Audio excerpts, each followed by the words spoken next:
도내 폭염 일수가 관측을 시작한 이후 증가하고 있는 추세입니다. 폭염으로 인한 온열 환자도 속출하고 있어 각별한 주의가 요구됩니다. 올해는 장마 기간 비가 내리지 않은 일명 마른 장마가 이어지고 있습니다. 관건은 태풍인데 올여름 태풍은 얼마나 영향을 미칠지 알아봤습니다. 최문순 3기 도정 지난 1년에 대한 평가가 엇갈리고 있습니다. 일자리와 SOC 분야에서는 긍정적 평가가 내려진 반면 현안 해결 능력에 대해서는 쓴소리가 이어졌습니다. 민선 7기 1주년을 점검해보는 기획 시리즈. 이번 시간에는 무상교복 실현 등 모두가 행복한 교육의 완성을 추진하는 강원도 교육청의 성과와 과제를 점검해봤습니다.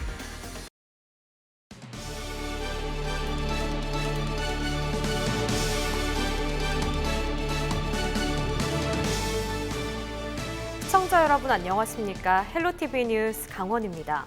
첫 번째 소식입니다. 도내 내륙을 중심으로 이틀째 폭염주의보가 내려진 가운데 5일 올해 들어 첫 폭염경보가 발령될 예정입니다. 강원지방기상청은 춘천과 홍천, 횡성과 화천에 발효 중인 폭염주의보를 5일 오전 10시를 기해 폭염경보로 상향한다고 밝혔습니다. 폭염경보는 낮 최고 기온이 35도, 폭염주의보는 낮 최고 기온이 33도 이상인 상태가 이틀 이상 지속될 것으로 예상될 때 발령됩니다. 4일 오후 4시까지 낮 최고 기온은 화천 35.8도, 홍천 34.9도, 춘천과 횡성 34.3도를 기록했습니다. 강원지방기상청 관계자는 폭염특보 지역은 농축사업 등 피해 주의를 당부했습니다.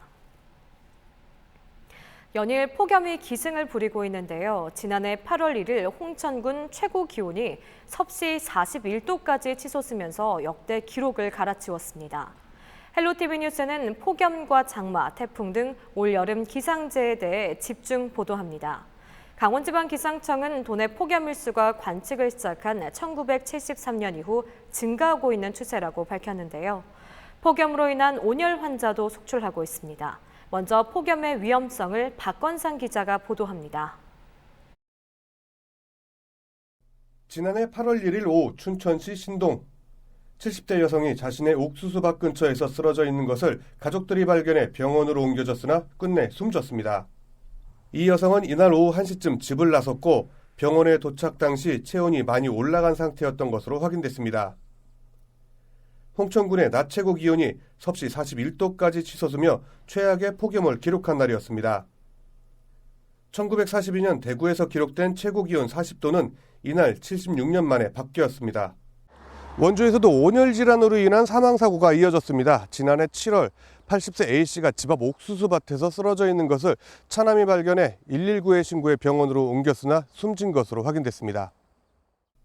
지난 2일 오후 행성군에서는 한 골프 대회에 참가했던 심판이 온열 질환으로 병원으로 후송되기도 했습니다. 심판을 보러 나오셨었대요. 그래서 햇빛에 장시간 앉아 계셨었는데 저희가 신고받고 갔을 때는 수초 정도 약간 실신을 좀 하셨었던 상태였대요. 저희가 도착했을 때는 정신이 돌아온 상태셨고 땀을 많이 흘리고 계셨어서 저희가 가서 질병관리본부는 지난해 온열 질환으로 강원도 내에서만 4명이 숨졌고 전국적으로 48명이 사망했다고 밝혔습니다. 폭염이란 일 최고 기온이 섭씨 33도 이상인 무더운 날씨를 의미하는데 이 상태가 2일 이상 지속되면 폭염주의보가 발령됩니다. 특히 섭씨 35도 이상인 상태가 2일 이상 지속될 것으로 예상되면 폭염경보가 내려집니다. 전문가들은 폭염특보가 발령되면 가급적 외출을 자제하고 수분 섭취를 자주 해줄 것을 당부하고 있습니다. 가장 중요하게는 의식이 좀 처진다거나 아니면 발작을 일으킨다거나 하는 경우는 좀 위험할 수가 있어서 그런 속이 울렁거리거나 토하거나 아니면 어지럽거나 하는 느낌이 있을 때 빨리 병원에 가셔서 수액 치료를 받거나 하는 게 중요할 수 있습니다. 실제 최근 영서 지역의 폭염 일수는 지속적으로 증가하는 것으로 나타났습니다. 강원지방기상청이 지난 1973년 이후 지난해까지 도내 폭염 일수를 10년 단위로 분석한 결과 영서는 최초 분석 당시보다 6.9일이, 영동은 4일이 증가한 것으로 나타났습니다. 이는 우리나라 주변 대기 상층에 티벳 고기압이 위치하고 대기 중하층에서는 북태평양 고기압이 평년보다 강하게 발달하여 덥고 습한 공기가 지속적으로 유입되면서 무더운 날씨가 지속되었던 것으로 분석되었습니다. 기상청은 올해도 이 같은 폭염의 증가 추세는 이어질 것으로 분석하고 있습니다. 올 들어 지난 5월 24일 강원 산지를 제외한 대부분 지역에 첫 폭염주의보가 발령됐습니다. 작년 첫 폭염주의보가 6월 6일 양양과 고성 지역에서 발령된 것에 비해 2주 정도 빨라졌습니다. 갈수록 높아지는 기온에 시민들의 건강관리에 주의가 요구되고 있습니다. 헬로티비 뉴스 박건상입니다. 여름 폭염 남의 일이 아닌데요. 그런데 대비할 여름 재해는 이뿐만이 아닙니다. 장마와 태풍이 대표적인데요. 올해는 장마 기간 비가 내리지 않는 일명 마른 장마가 이어지고 있습니다. 관건은 여름 태풍인데 올 여름에는 몇 개나 영향을 미칠까요? 이어서 노지영 기자가 보도합니다. 올여름 영동 지역에 첫 장맛비가 내린 건 지난달 26일. 장마 시작이 예년보다 이틀 정도 늦었습니다. 문제는 장마가 시작된 뒤 2주 동안 강릉과 속초 등 영동 지역에 내린 비의 양이 평균 7mm에 불과하다는 겁니다. 지난 30년간 장마 기간 영동 지역 강우량이 약 280mm였던 점과 비교하면 여름 가뭄에 가까운 수준입니다. 영동 지역은 장마철이 무색하게 뜨거운 햇살이 내리쬐고 있습니다. 이처럼 영동 지역에 마른 장마가 이어지고 있는 건 예년과 다른 기압 배치 때문. 네, 현재 우리나라 북서쪽으로 한기가 형성돼 있고 북태평양 고기압이 더 확장하지 못하면서 현재 장마 전선이 제주도 남쪽 해상에 형성돼 있습니다. 장마 전선은 차차 북상하면서 다음 주 수요일과 목요일 강원 전역에 비를 뿌릴 것으로 전망됩니다. 장마 기간이 16일에 불과해 역대 두 번째로 짧았던 지난해와 비슷한 패턴이지만 올해는 강수량이 급감했습니다. 기상당국은 장마가 물러나고 나면 이달 말쯤부터 본격적인 여름 무더위가 시작될 것으로 내다봤습니다. 관건은 올여름 우리나라를 통과할 것으로 예상되는 태풍입니다.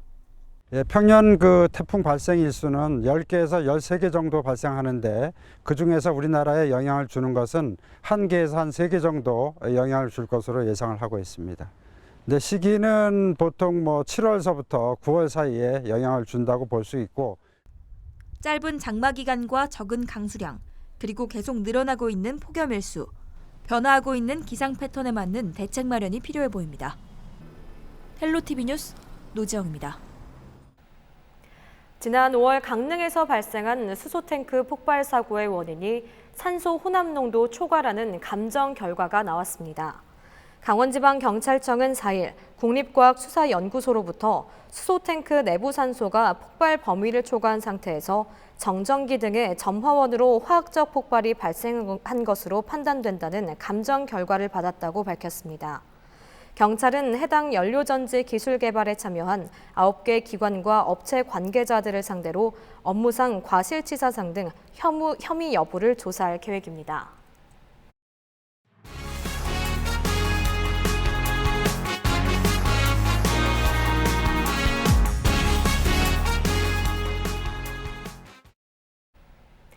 헬로티비 뉴스에서는 민선 7기 1년을 맞아 도내 지자체들의 성과와 향후 과제를 살펴보고 있는데요.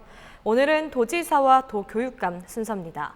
먼저 평가가 엇갈리고 있는 최문순 3기 도정을 짚어봤습니다. 보도에 성기석 기자입니다. 3기 최문순 도정 1년에서 가장 눈에 띄는 성과는 일자리 부분입니다. 지난달 강원도 고용률은 64.5%로 전국 평균보다 3% 높았습니다. 특히 지난 1년간 고용률 상승폭은 1.7%로 전국에서 가장 가팔랐습니다. SOC 분야 성과도 긍정적입니다. 제2경춘국도는 예비타당성 조사가 면제됐고 오색 케이블카와 동서고속철은 다시 속도를 내고 있습니다. 하지만 힘을 실었던 평화 분야는 상황이 다릅니다. 우리에게 평화는 안전이자 안보입니다. 우리 강원도민들의 생명과 재산을 지키는 길입니다. 우리에게 평화는 경제이자 돈입니다. 2021년 동계 아시안게임 남북 공동 개최는 공식 철회했고 동해 북부선 조기 착공과 금강산 관광 재개 등은 급변하는 정세 속에 여전히 불투명합니다. 최 지사의 현안 해결 능력에 대해서는 쓴소리가 이어지고 있습니다. 레고랜드와 알펜시아, 동계올림픽 시설 사활용 등 시급히 해결해야 할 문제들이 한두 가지가 아닙니다. 춘천 세계 불꽃축제는 도의회와의 마찰 끝에 무산됐습니다. 인사 관련 자금까지 흘러나오자 조기 레임덕이라는 지적이 나오고 있습니다. 인사는 행정에 있어서 가장 중요한 것들인데요. 인사와 관련된 안팎에 대한 질타와 비판의 목소리가 나오고 있다는 것들은 앞으로 행정을 추진하는 동력에 있어서 상실을 의미하기 때문에 앞으로 더욱더 많은 문제들이 닥치지 않을까 이렇게 우려가 좀 됩니다. 2년째 접어든 최문순 3기 도정이 이 같은 시각들을 해소하기 위해서는 무엇보다 그동안 펼쳐놨던 일들에서 확실한 성과를 거두는 것이 중요해 보입니다. 헬로티비 뉴스 성기석입니다. 그런가 하면 전국 최초 무상급식을 도입한 강원도교육청은 민선 7기 들어 무상교복까지 실현하며 교육 공공성의 완성도를 높였다는 평가를 받았습니다. 민병희 도교육감은 아이들이 행복한 학교를 꿈꾼다며 관련 정책 추진을 연일 강조하고 있는데요. 하지만 공교육의 내실 문제로까지 번지고 있는 학력 저하 논란은 여전히 풀어야 할 과제로 꼽히고 있습니다. 민선 7기 1년 강원 교육의 성과와 과제를 한재영 기자가 짚어봤습니다. 지난 2010년 민병희 교육감이 취임한 뒤 강원 교육의 추진 방향이 된 모두를 위한 교육. 지난 9년 동안 강원 교육의 가장 큰 변화는 고교 평준화와 무상급식 실현입니다. 여기에 내년 무상교복까지 시행되면서 모든 학생들이 비용의 부담 없이 교육을 받을 수 있게 됐다는 평가를 받고 있습니다. 민병희 교육감은 지난해 행복한 학교 만들기에 주력하겠다며 도교육청을 강원 행복청으로도 선포했습니다. 무엇보다 민주시민교육 등을 통해 모든 아이가 행복하고 삶의 당당한 주인으로 성장할 수 있도록 하겠다는 겁니다. 아직까지 이제 고등학교의 변화를 좀 덜 일궈지 못했습니다. 이번 3기에는 고등학교의 이제 변화까지 이뤄서 강원도가 명실공히 학교가 모든 학교가 다 즐거운 학교, 행복한 학교가 될 수 있도록 하려고 합니다. 하지만 기초학력 저하 논란은 풀어야 할 과제로 꼽힙니다. 기초학력 전국 최하위라는 오명을 벗고 공교육과 사교육의 균형을 이루어야 한다는 목소리도 여전합니다. 공교육만 믿고 이 따라갔던 부모들은 그 공교육과 그다음에 그 사교육의 그 학력 차가 나는 것을 그때 실감하게 되고 아이들이 공부를 하는 것을 좀 안 해도 된다는 의식보다는 공교육에서 책임 있게 질을 높였으면 하는 것은 학부모들이 바라는 거죠. 민병희 교육감이 공약한 남북교육 교류협력사업 추진과 공립유치원 취원율 확대, 인구 감소에 따른 작은 학교 활성화 등의 임기 내 실현 여부에도 관심이 집중되고 있습니다. 헬로티비 뉴스 한지영입니다.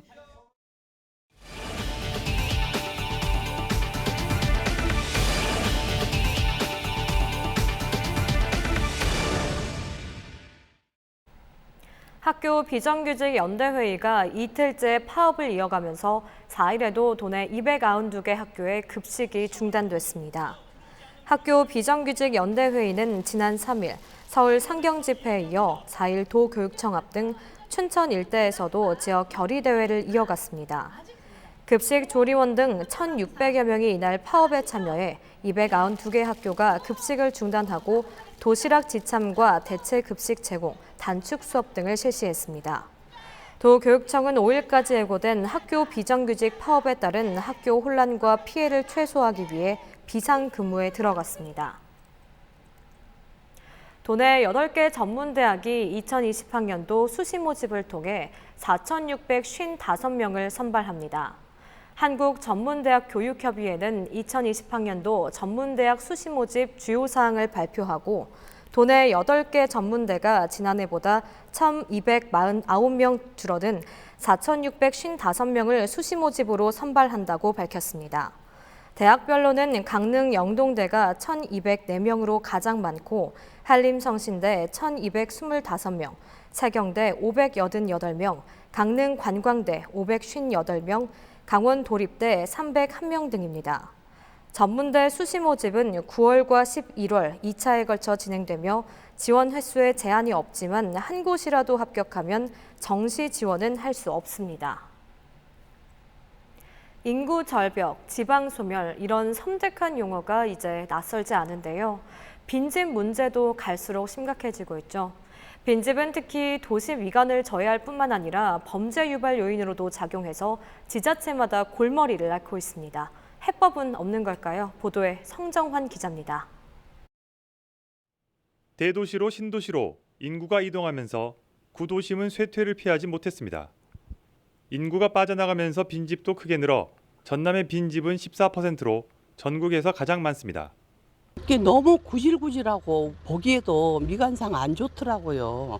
저런 집에 와서 애기들이 막 술도 마시고 막 그런다는 소리는 들었어요. 방치된 빈집을 어떻게 활용할 수 있을까? 순천시가 해법을 마련했습니다. 이른바 빈집 뱅크제입니다. 6개월 이상 방치된 빈집을 필요로 하는 사람이 있을 경우 심사를 통해 리모델링 비용을 지원하는 겁니다. 순천시는 지금까지 빈집 17동을 수요자에게 연결해 지원했고 추가로 확보한 60동을 홈페이지에 게시하기로 했습니다. 빈집은 주거와 창업, 주차장 등 다양하게 활용할 수 있지만 공익성이 있어야 지원받을 수 있습니다. 외지에서 사는 청년들이 순천에 와서 어떤 창업을 하겠다든지 또 커뮤니티 공간이 장소의 공공성이 있다든지 그런 경우에 저희가 지원을 하고 있습니다. 급격한 임대료 상승으로 오히려 원래 있던 세입자들이 쫓겨나는 이른바 젠트리피케이션 문제는 협약을 통해 최소화한다는 방침입니다. 앞으로 5년 동안의 임대료와 상승폭을 미리 공개해 상생을 도모하기로 한 겁니다.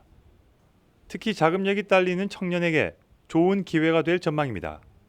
빈집뱅크제 이런 걸 통해서 안채는 약간 거주 시설도 하고 이제 에어비앤비를 돌려서 약간 적지만 수익성을 낼 수 있는 공간을 생각하고 있고 마당에는 약간 작지만 텃밭 같은 거를 만들어서 1인 가구 청년을 위한 그런 집밥 레시피라던가 지난해 빈집뱅크제 시범지역 범죄 신고 건수는 50여 건으로 절반가량 감소해 범죄 예방 효과도 있었습니다. 미관도 살리고 범죄도 예방하고 인구도 늘려 지역 경제를 살리는 일석삼조의 효과를 거둘지 순천시의 실험에 관심이 쏠립니다. 헬로티비 뉴스 성정환입니다. 지역 공공보건 의료를 강화하고 네트워크 구축을 위해 강원도 공공보건의료 지원단이 출범했습니다. 강원대학교 병원은 4일 보건복지부와 국립중앙의료원, 지역 보건의료 전문가 등이 참석한 가운데 공공보건의료지원단 출범식을 개최했습니다. 지원단은 지역 공공보건의료기관에 대한 기술 지원과 필수 의료 분야에 대한 연구 등을 통해 양질의 공공보건의료를 제공할 수 있도록 할 계획입니다. 강원도 공공보건의료지원단은 서울과 인천, 부산 등에 이어 전국에서 7번째로 조성됐고 3년 동안 강원대학교 병원이 위탁 운영합니다. 이어서 날씨입니다. 금요일 우리도 저녁 전날보다 더 뜨겁겠습니다. 갈수록 더 더워지겠는데요. 곳곳으로는 폭염경보 수준의 더위가 이어지는 만큼 대비 잘해주시기 바랍니다. 영서 지역 곳곳으로는 소나기가 예보돼 있지만 양은 많지 않겠습니다. 아침 최저기온 춘천 20도, 속초 21도, 강릉 22도 등으로 아침에도 후텁지근하겠습니다. 영서 지역은 폭염특보가 이어지겠습니다. 춘천과 원주 33도, 강릉 31도, 홍천은 폭염경보 수준인 35도까지 오르겠습니다. 이어서 주간 날씨입니다. 영서 지역은 이번 한 주 폭염특보가 계속되겠습니다. 자외선 지수 오존 농도 또한 매우 높은 수준이 예상되는 만큼 건강관리 잘해주시기 바랍니다. 영동 지역 일요일에 한 차례 비가 내리면서 큰 더위는 없겠습니다. 다음 주 수요일부터는 본격적인 장마가 시작되겠습니다. 우리 지역 바다 날씨입니다. 동해 전해상 맑겠고 파도의 높이도 잔잔하게 일겠습니다. 이상으로 헬로티비 뉴스를 마칩니다. 헬로티비 뉴스는 지영민과 함께합니다. 시청해주신 여러분 고맙습니다.